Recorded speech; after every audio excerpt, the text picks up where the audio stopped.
আসলে কি বলবো, আমার নতুন করে কিছু বলার নেই। আপনারা আসলে দেখবেন, এটা আমার জন্য অনেক বড় একটা রিস্ক ছিল। আমি যখন নাটকে কাজ শুরু করেছি, তারপর সেখান থেকে ব্রেক নিয়ে ওটিটিতে গিয়েছি, অনেকেই বলেছে কেন করছি এটা, আমি নাটকেই ভালো ছিলাম। তারপর ওটিটিতে সাকসেস পাওয়ার পরে অনেকেই বলেছে কেন চলচ্চিত্রে যাচ্ছি, ওখানেই ভালো ছিলাম। কিন্তু আমার কাছে আসলে মনে হয়েছে একটা জায়গায় অনেকদিন বেশি ভালো আমি থাকি না।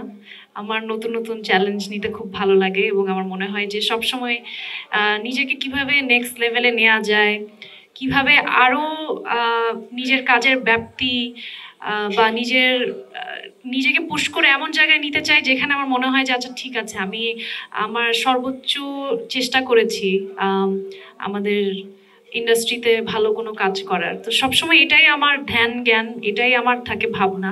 তো সেই জায়গা থেকে আমার কাছে মনে হয়েছে ইনসাফ আমাকে ওই নেক্সট লেভেলে নেয়ার মতো একটা কাজ।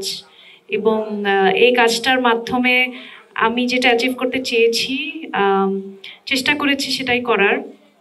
এবং আমাদের পুরো টিম, আমাদের প্রডিউসার, ডিরেক্টর, আমাদের কাস্ট, ক্রিউ, সবাইকে আমি আন্তরিকভাবে ধন্যবাদ জানাতে চাই এত সুন্দর করে ছবিটা শেষ করার জন্য, এবং এত কোঅপারেটিভ ছিল সবাই। সো আই হোপ আপনাদের সবার ভালো লাগবে। এবং ডিফারেন্ট কিছু করার ট্রাই করেছি। ইকোনমিতে একটা কথা আছে, high risk high reward. So definitely it was a high risk for me, I am hoping for a high reward. Thank you.